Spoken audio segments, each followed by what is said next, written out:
Welcome to Film on Tape, a free audio library for creatives in film and television. My name is Misha Calvert, and I've worked as an actor, writer, director, and producer for many decades. I had so many questions when I was first getting started in New York, and I just wanted fast, free answers. That is what this library is for. The work that you do as a creative is so important. I really hope that this library is going to help get your work out there. Film on Tape is sponsored by Vermilion, a coaching and educational company for creatives. You can learn more at clubvermilion.com. This week we have a very niche episode, but for those of you who love Succession as much as I do, hopefully it's going to be very satisfying. I spoke with Jackie Hanzl from the podcast Made, and I was able to suggest what show we would talk about on her podcast.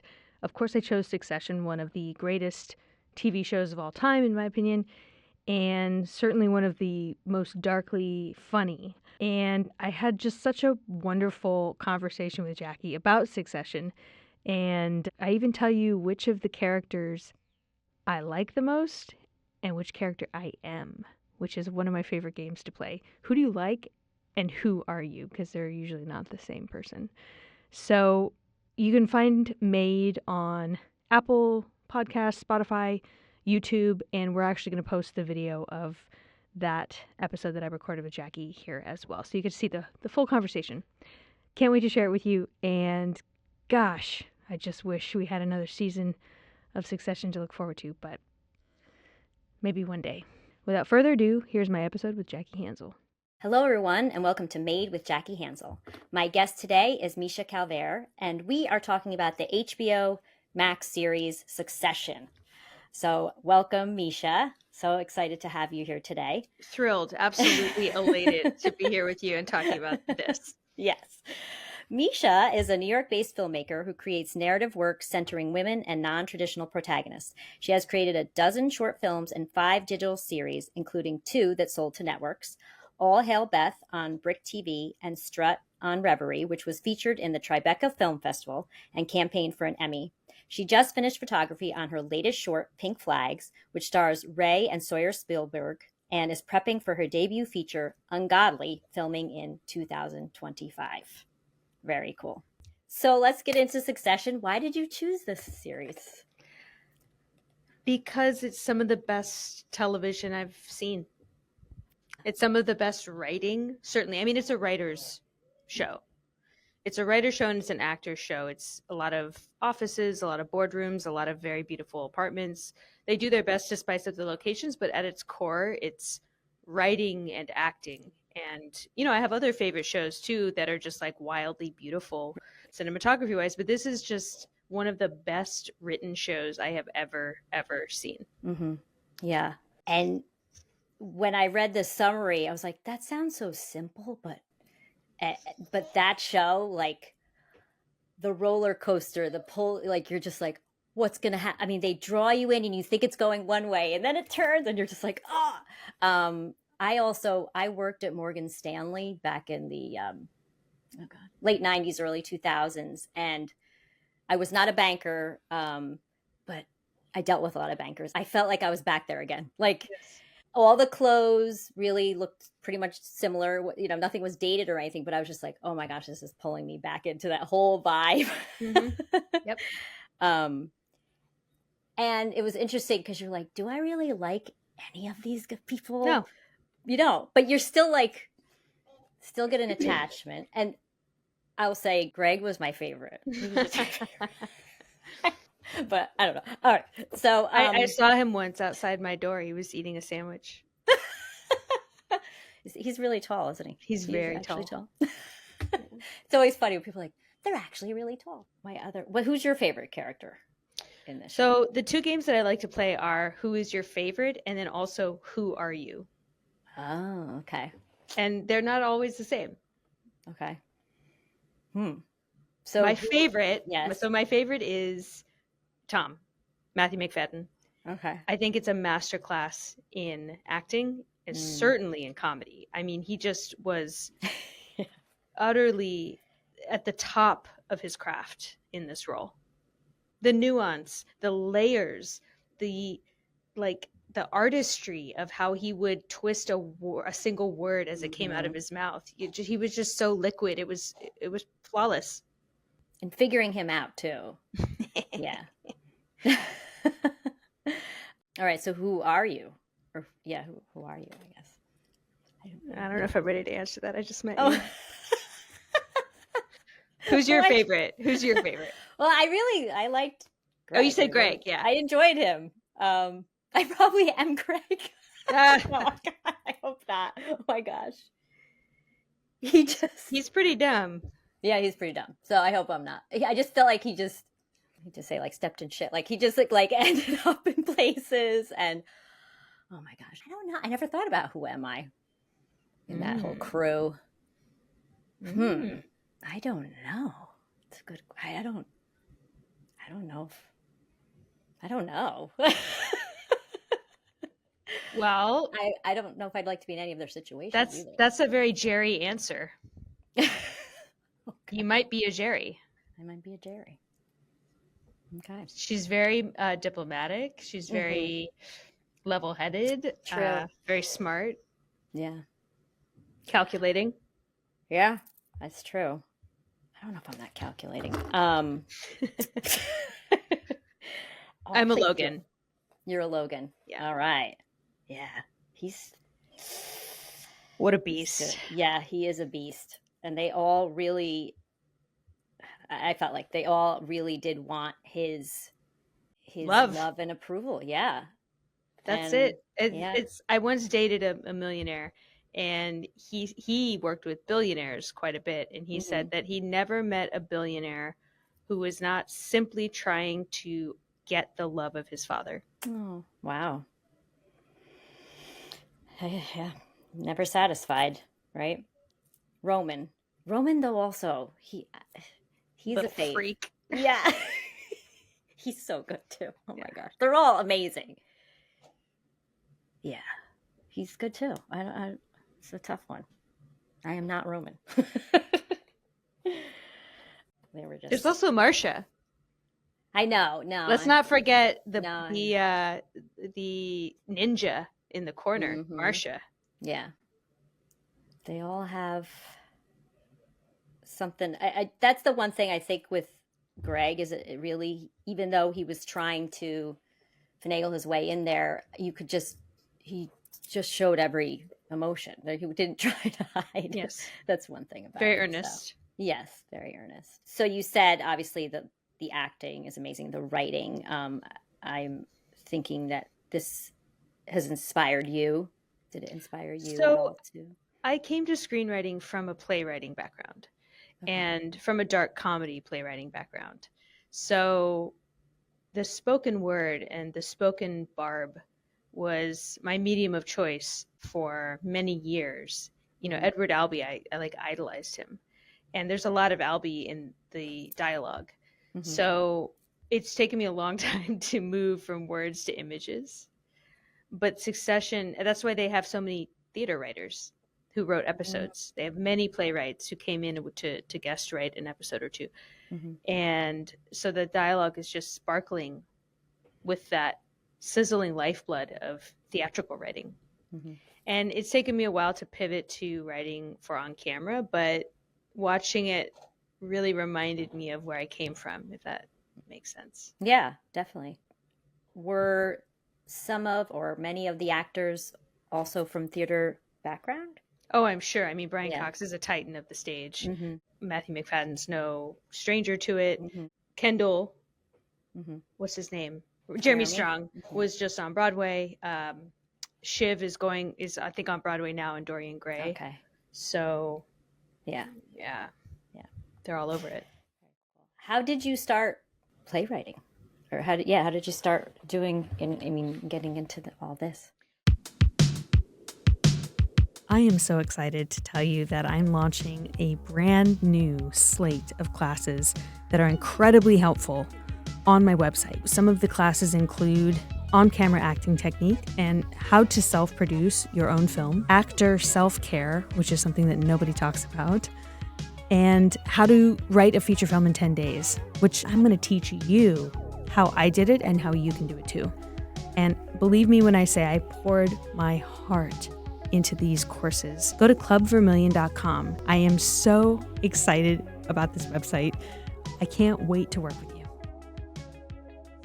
Well, I was writing plays and movies as a child without any encouragement really, or training.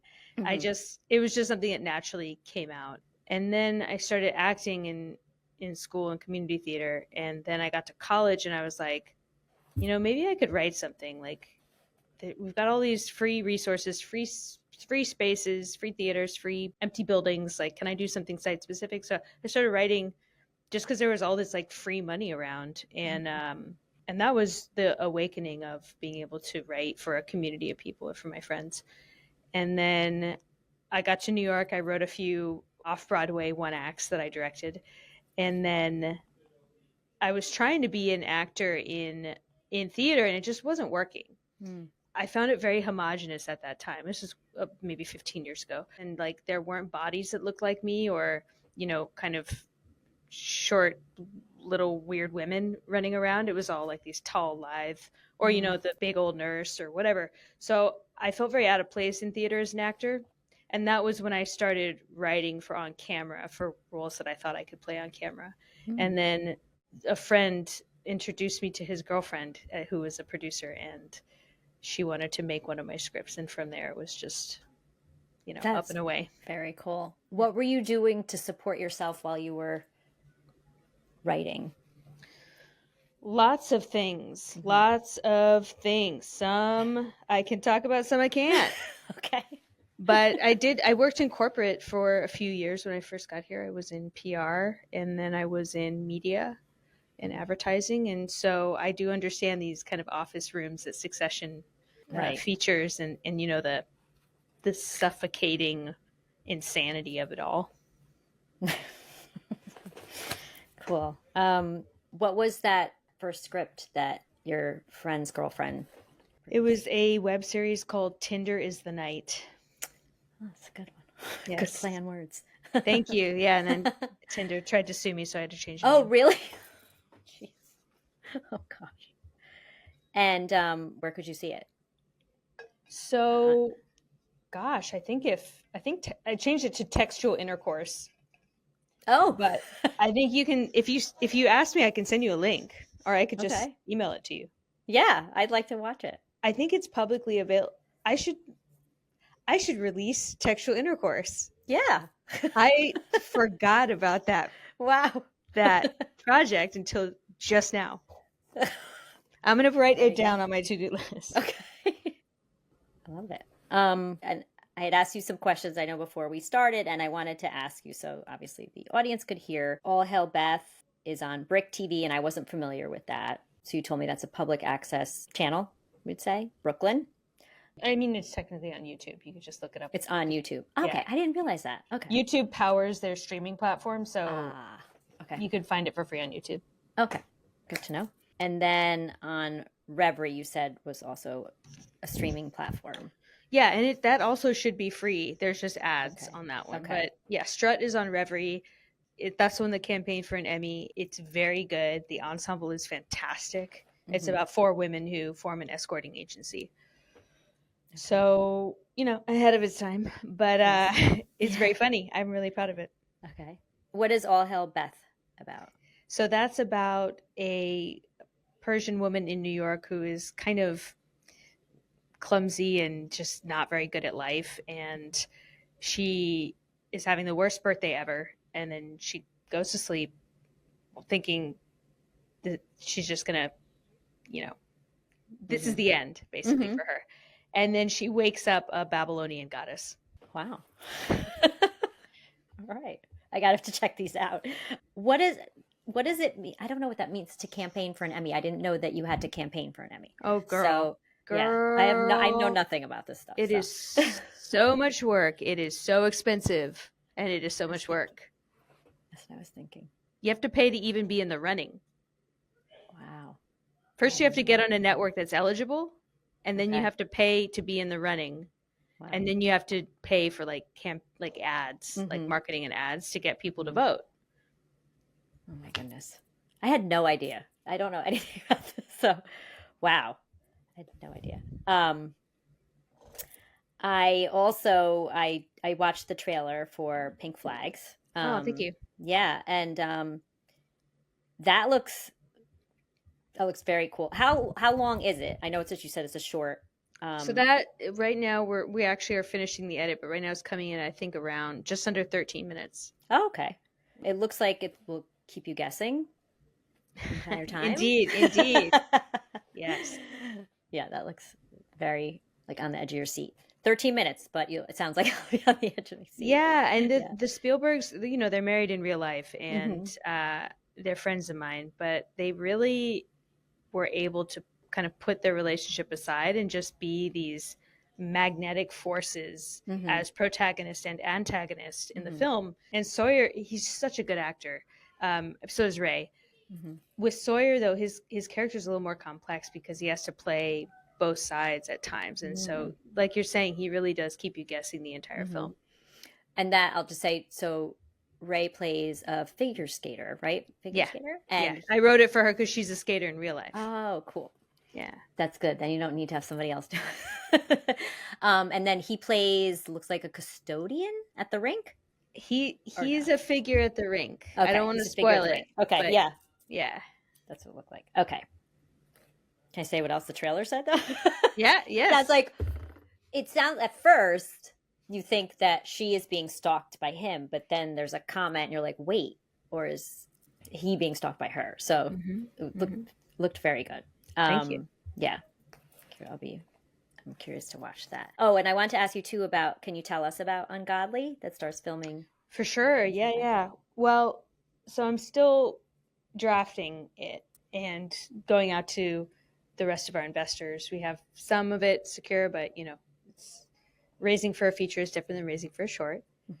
But it's okay. I'm very confident, and mainly I'm confident in the mission, which is looking at the evangelical church and the relationship to women and to men, and how it's said in the South. Well, the protagonist, she's in college at an Ivy League up north in the East Coast, and then her boyfriend, who she meets in college, is from the South, and she's just not great at life. She really wants to be good at school and at life, but it's just all a bit much for her. And so she goes back to the South with him to live with him in his house, in his house is his family's house, and then meets his family, and they're part of this church. And so it looks at everything with an empathetic lens, but also a relentless lens. Because we're in hot water right now with women and the church. It's just not a good scene. Where did you grow up? I grew up in San Diego. Okay. I was just curious because you talked about the church. My parents were ministers, but yeah. Oh, okay. I was raised Catholic. Yeah. I wanted to ask you too about Vermilion. So I know you coach artists. Or Yes. Like support. Okay. Yeah, that's right. So I've been an artist my whole life, and I was asked to teach at One-on-One, which is like a networking studio for actors. Okay. And that was kind of the pivotal moment where I was like, what? You want me to teach? And then they were like, yeah, you've been to Tribeca, teach here. So I taught a class, and then I kept teaching, and I kept getting asked to other studios as well. And then the students started asking if I did one-on-one coaching. And again, I was like, what? No. And then eventually I was like, why not? Right. What they keep asking for it. Why don't I just offer that? So from that feedback and that energy, Vermilion was born. And I basically started it as a way to save people money and time. I spent so many years not knowing where to go, who to talk to, who to hire, waste my money. People were mean to me. I just wanted some direct answers that would get me far fast. Right. And so Vermilion, whether it's a class, an online course, coaching session with me, I really just try. You can tell I'm very direct. So I just try and get to the point in a way that's going to help people. Why did you name it Vermilion? Just curious. I really like the color. Yeah. It was one of the first like colors, because the Chinese used it. They would get it from, I think from beetles, and they would make like paint out of it. And I just thought that was so cool. It's like a color of war, but also of passion. And it's just a beautiful red. Yeah.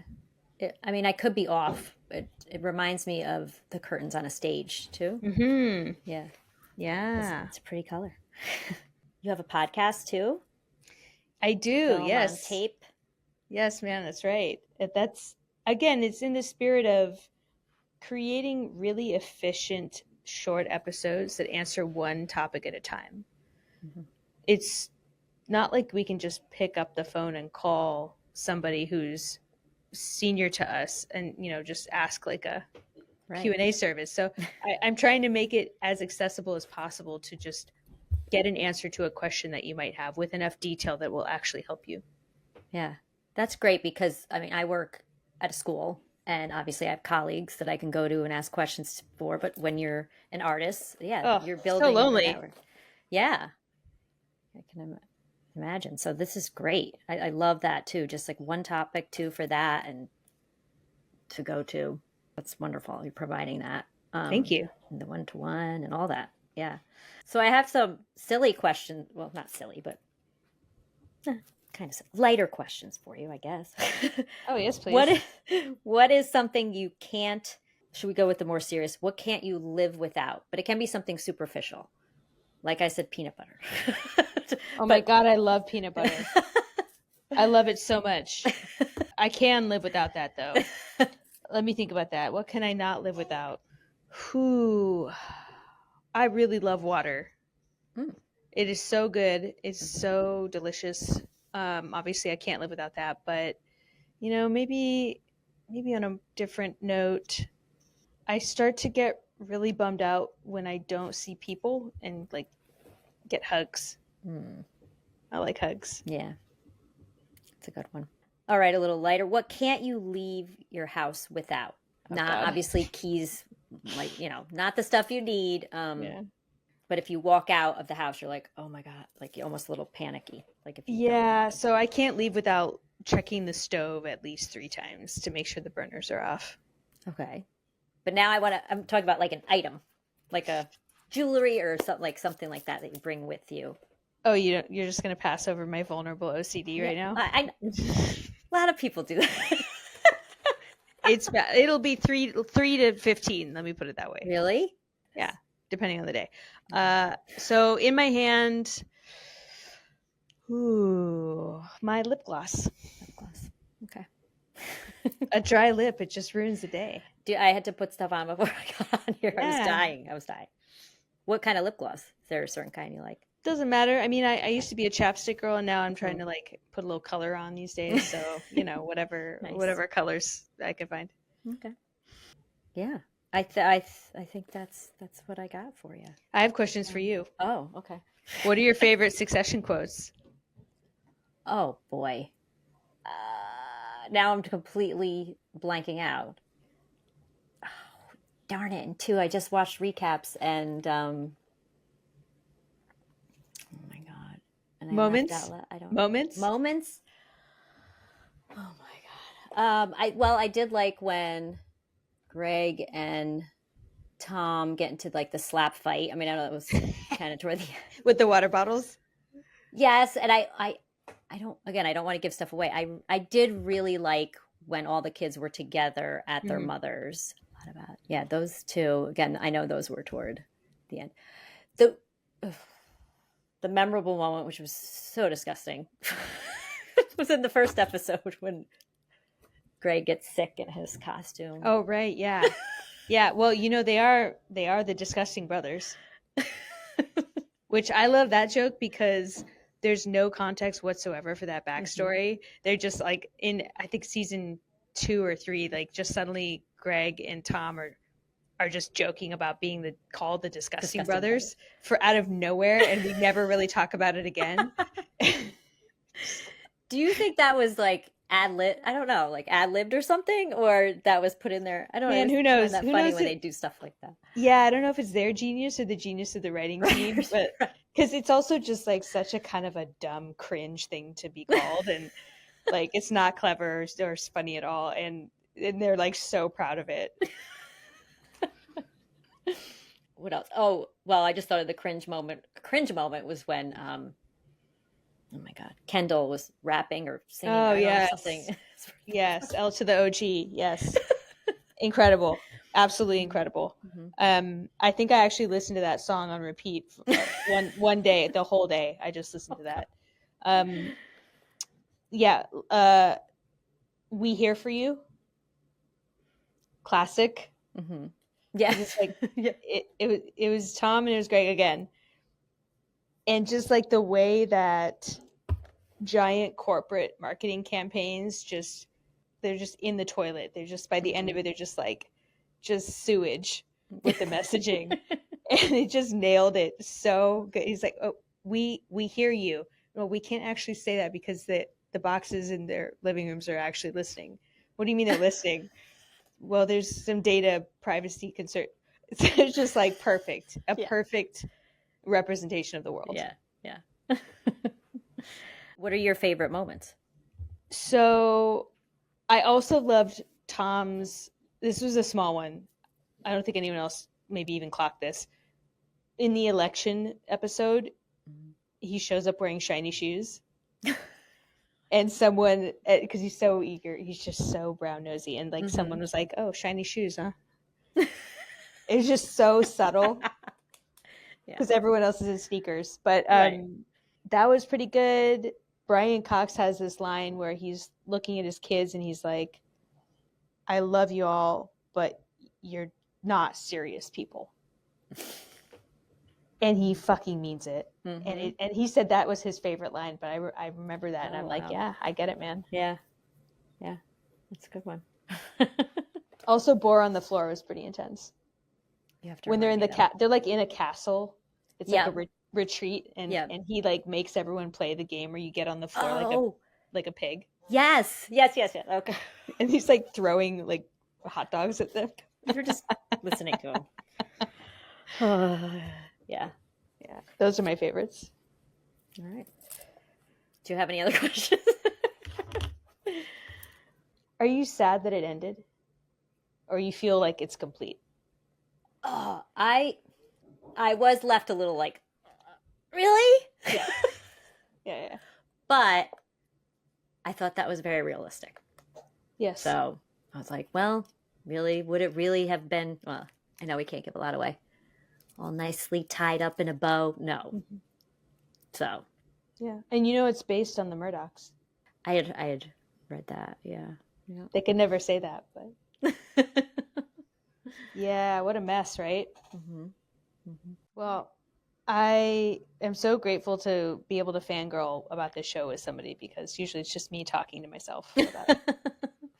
Yeah, it was fun. Yeah, it's a great show. Yeah, I mean, I know when I finished it, I was like, what are we gonna watch now? That always happens, when you binge something. But... Absolutely. And you miss them a little, even though you hate them. Yes. Yeah. All right. Well, where can people find you? Oh yeah. So if you want to look at my work, you can go to mishacalvert.com. Mm-hmm. If you want to find, thank you. Instagram, I love Instagram. It's kind of the only place that I'm on. So that's at Misha Calvert, very easy to find. Yeah. And Film on Tape is on Spotify and Apple Podcasts at Film on Tape. Okay. I'll put all the links for those in the description. So yeah. Thank you. Thanks so much. Of course. All right. Well, thanks everyone for listening and watching. And until next time. Bye. Bye. Thank you so much for listening to Film on Tape. If you like the way that I approach the industry, check out our other classes, consulting, and mentorship at clubvermilion.com. Vermilion is a home for artists and those looking to expand creatively. Whether you're an actor, a film professional, an entrepreneur, or a CEO, we'll help you find your voice and hone your skills to thrive in any market at any scale. You can schedule a free phone consultation at clubvermilion.com.